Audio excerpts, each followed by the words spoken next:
آپ سن رہے ہیں سعدیہ عابد کے ناول بند کبا کھلنے لگی جانا کی 33ویں قسط۔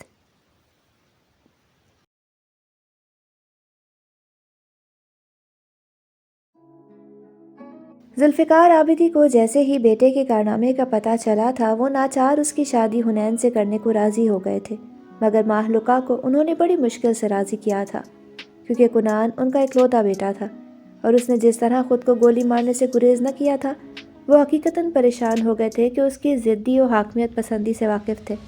ان کے دونوں بچوں کی تربیت و پرورش ان کی اسٹیپ مدر زرمینہ عابدی نے کی تھی، جو صوم و صلاۃ کی پابند و حافظ قرآن تھی۔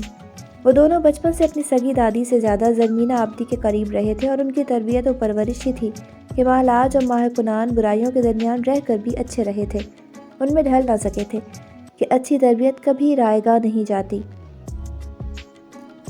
ارحم بھیا، میری کوئی بھی نہیں سن رہا، وہ کاؤچ پر اداس سی بیٹھی تھی۔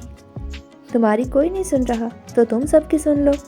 وہ اس کا نفس آشنا تھا، چند لفظوں سے ہی اس کا سارا موقف سمجھ گیا تھا، اس لیے نرمی سے بولا تھا کہ جو فیصلہ لیا گیا تھا اس پر اس نے اسے راضی کرنا تھا۔ دس از ناٹ فیئر ارحم بھیا، آپ سب لوگ میرے ساتھ زیادتی کر رہے ہیں، مجھے یہ تک نہیں بتایا کہ میرا نکاح کس سے ہو رہا ہے اور زبردستی دلہن بنا دیا، اور اب میری شادی فیصل بھیا کے دوست کے ساتھ کی جا رہی ہے۔ اس کے آنسو گرنے لگے تھے، اس نے نگاہ چرا لی تھی کہ اگر وہ انجان رہی تھی تو اسے ساری زندگی انجان رکھنے کا فیصلہ کیا گیا تھا کہ وہ اس طرح کی تکلیف سے نہ گزرے۔ ارحم سے نکاح کا اس سے چھپایا گیا تھا۔ کنان سے شادی کی بات چلی تو وہ اس سے پوشیدہ نہیں رکھ سکتے تھے کہ ماہ کنان کے پیرنٹس اس کا پروپوزل لے کر آئے تھے، اور اس لیے وہ اس کا دماغ کھانے پہنچ گئی تھی کہ کنان سے شادی کا خیال ہی اس کے لیے سوہانے روح تھا۔ ابھی صرف نکاح ہو رہا ہے حنین، زیادہ سوچنے یا الجھنے کی ضرورت نہیں ہے کہ ہم تمہارے لیے کوئی غلط فیصلہ نہیں لیں گے، وہ نرمی سے بولا تھا۔ اور غلط فیصلہ کیسا ہوتا ہے ارحم بھیا؟ وہ خفگی سے کہتی اسے چونکا گئی تھی۔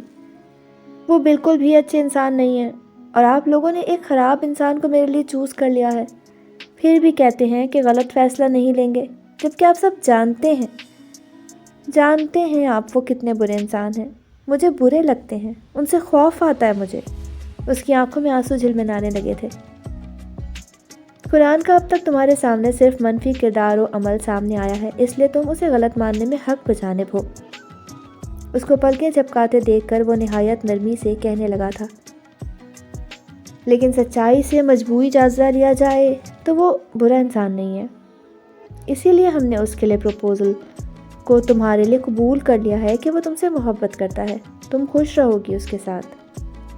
وہ قائل کر لینے کے لیے بہت ٹھہرے ہوئے لہجے میں بہت طریقے سے ایک ایک لفظ بہت سوچ سمجھ کر بول رہا تھا۔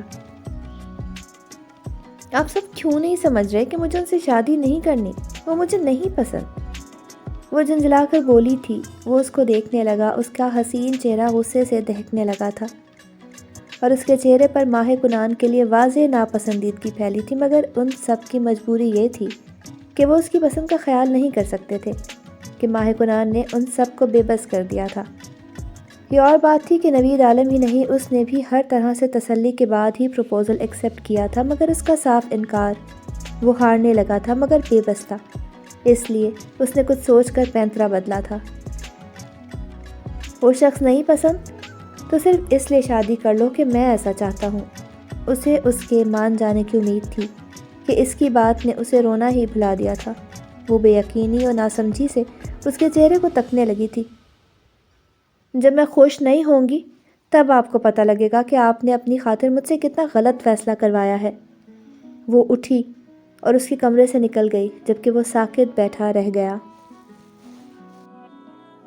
آپ سن رہے ہیں سعدیہ عابد کی قلم سے لکھا ناول بند کبا کھلنے لگی جانا۔ چینل کو ابھی تک سبسکرائب نہیں کیا تو ابھی سبسکرائب کریں اور بیل نوٹیفیکیشن کو آن کر لیں تاکہ ہر نئی آنے والی قسط کا نوٹیفیکیشن آپ کو بر وقت مل سکے۔ شکریہ۔ ساڑی میں مائدہ بے حد حسین لگ رہی تھی۔ اسجد کی نگاہ ٹھٹک گئی تھی، مگر دوسرے ہی پل وہ نگاہ کا زاویہ بدلتا گاڑی میں بیٹھ گیا تو اسے بھی اس کی تقلید کرنی پڑی۔ یہ شخص کبھی میرا نہیں ہو سکتا، میں اس کی صرف لمحاتی توجہ حاصل کر سکتی ہوں۔ کبھی دل میں جگہ نہیں بنا سکتی۔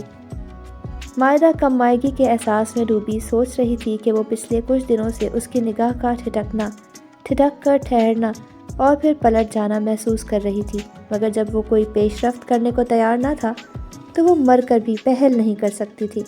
اس کا دل آندھیوں کی زد پر تھا، مگر وہ بھرم رکھنے کو سرے محفل مسکراتی پھر رہی تھی۔ ماہ کنان کی نگاہ اٹھی اور ٹھہر گئی تھی۔ وہ دشمن جاں سیاہ انارکلی فراک اور چوڑی دار پاجامے میں سلور ستاروں سے بھرا سیاہ آنچل سر پر ڈالے، نہایت نفیس سینڈل اور ماہر ہاتھوں سے ہوئے میک اپ اور جیولری پہنے اس قدر حسین لگ رہی تھی کہ ہر نگاہ اس پر ٹھہر ٹھہر جا رہی تھی۔ اور وہ تو وہ تھا جو پہلی نظر میں گھائل ہو گیا تھا۔ اس کی خواہش کے مطابق آج ان کا نکاح بڑی سادگی سے چند رشتہ داروں کی موجودگی میں ہو گیا تھا، اور وہ روایتی دلہنوں کی طرح صرف اس کی خواہش کے سبب تیار نہ ہوئی تھی کہ سیاہ رنگ کے لباس پر سب معترض تھے، مگر اس نے کسی کے بھی اعتراض کو اہمیت نہ دی تھی۔ اس کے تن پر سجی ایک ایک چیز اس کی پسند کی تھی اور اسے اپنی پسند پر رشک آنے لگا تھا۔ زرمین نے اسے اس کے پہلو میں بٹھایا تھا۔ اس نے ایک دفعہ بھی اس کی طرف دیکھنے کی کوشش نہ کی تھی اور اس کے برابر بیٹھی باقاعدہ لرز رہی تھی اور اس کے عنابی لبوں پر مسکان سج گئی تھی، اور جیسے ہی اس کی نگاہ اس کے مومی حنائی پیروں پر پڑی تھی، اس کی مسکراہٹ گہری ہو گئی تھی اور وہ کھڑا ہو گیا تھا۔ اس کے یکدم کھڑے ہو جانے پر سبھی سوالیہ نگاہوں سے اسے دیکھنے لگے تھے کہ وہ اسٹیج پر اس کے قدموں کے پاس ہی ایک پیر اور دوسرے گھٹنے کے بل بیٹھا تھا۔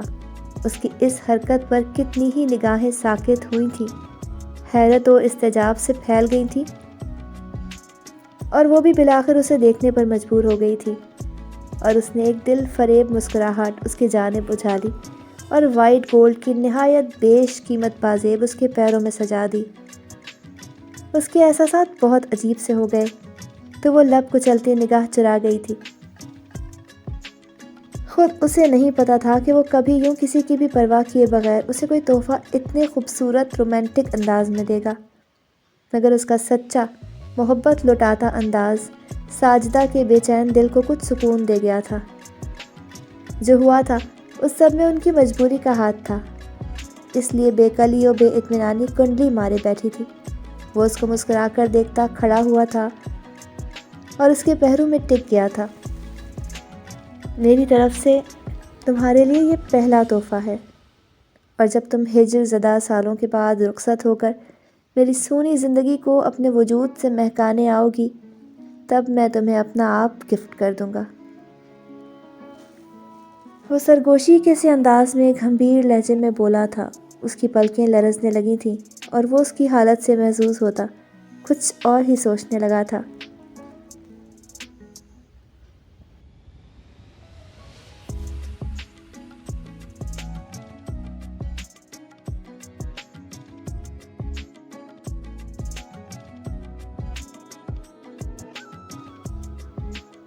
کیوں آئے ہیں اب یہاں؟ جائیے یہاں سے، نہیں کرنی مجھے آپ سے کوئی بات۔